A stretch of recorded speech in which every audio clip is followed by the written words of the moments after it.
My name is Mike Rodger with INN Investing Insights. We're here at the Vancouver Resource Investment Conference, and this morning I have with me Pat McManus, who is CEO of Potash West.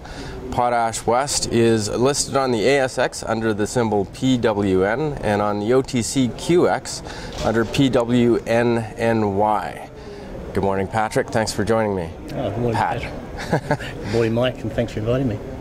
So PWN's Dandaragan project in Western Australia is got it down as a green sands deposit. We know about greenstone deposits, something we hear about periodically. What are green sands? Well, green sands are completely different to the greenstone deposits. Green sands is actually a mixture of glauconite and quartz. Quartz is normal beach sands that you see around the beaches all over the world. Glauconite is a iron potassium silicate. So that's what we're actually looking for as a source of potash. Australia isn't really known for potash mining or potash deposits. Typically we think of Canada and Russia or the Baltic states. Yep. Why go after potash? Well, potash is a relatively low value product. So the transport component is a big cost to end users. And as you rightly say, the vast majority of the world's potash comes from Saskatchewan or Eastern Europe, basically Russia, Belarus and Germany. So to users in Australia, Southeast Asia and indeed the whole of Asia, the cost of shipping the material to the end user is a significant part of the overall cost. By developing projects closer to the end user, we will, we believe, end up with a lower total cost. So you see your clients, your end users being in Southeast Asia and Australia as well, I guess? That's correct, yes. And, sorry? Our first project, the scoping study we've recently completed, was built around the scale of meeting Western Australia's potash demands. Okay. But the project, the resource size is likely to be very, very large, and ultimately we think will grow to feed into Southeast Asia and then Asia. And since shipping is a significant significant driver of cost, how are you with regards to infrastructure? The project is very well situated in regard to that.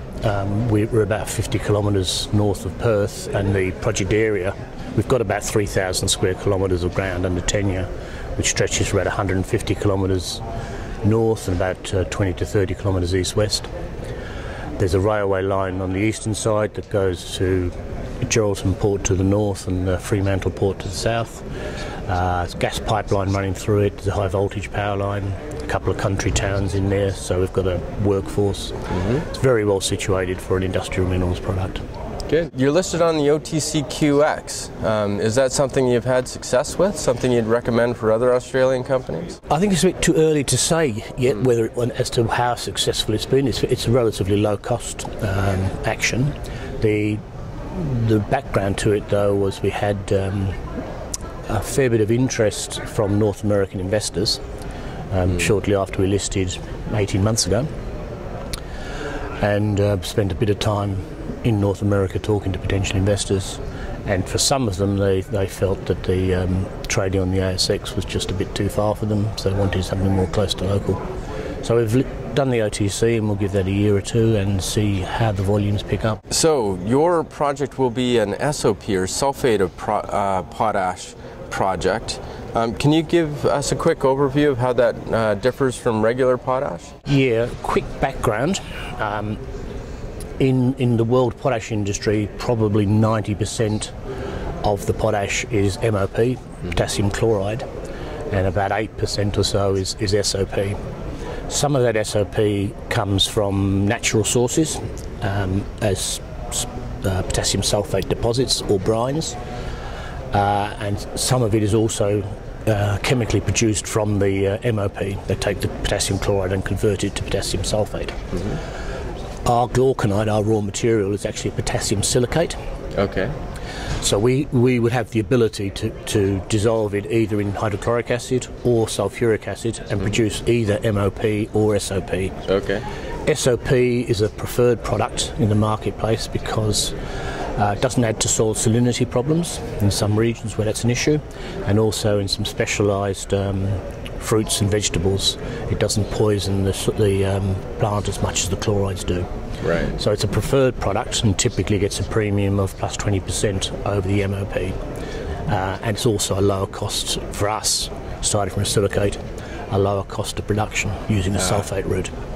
So that would be your K-Max process, which you've recently, have you patented that, or? We've applied for patents. Okay. We have a group working with us called Strategic Metallurgy. The prime mover in that is a guy by the name of Gary Johnson, who's a very experienced hydrometallurgist and has developed a number of processes over the years for extracting various valuable elements from different minerals. He and his team have been working from the start with us, and they've developed this K-Max process, which is a proprietary process to attack the glauconite and produce not just SOP, but also a high magnesium potassium sulfate, which has applications particularly in the oil palm industry. Some aluminium sulfate, some iron oxide, and some superphosphate as well. So there's a range of products being made from the single glauconite. There are a number of companies moving ahead with projects in the SOP space, including IC Potash, Prospect Global, Passport Potash. Will there be demand for all of this SOP, and how much does proximity market factor into that higher value product?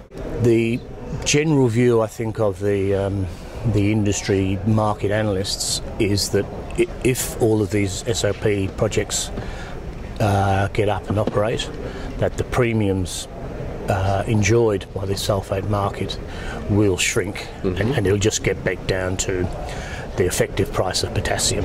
Okay. As we talked about before, though, in the case of Potash West and the Dandaragan project, we will always have a proximity to market advantage. More material coming up in North America is good for the North American market. Right. Still has that same penalty going into the Southern Hemisphere. Right. Excellent. All right. Well, thank you very much, Pat. I've been speaking with Pat McManus of Potash West. Potash West is traded on the ASX under PWN and on the OTCQX under the symbol PWNNY. Thank you, Michael.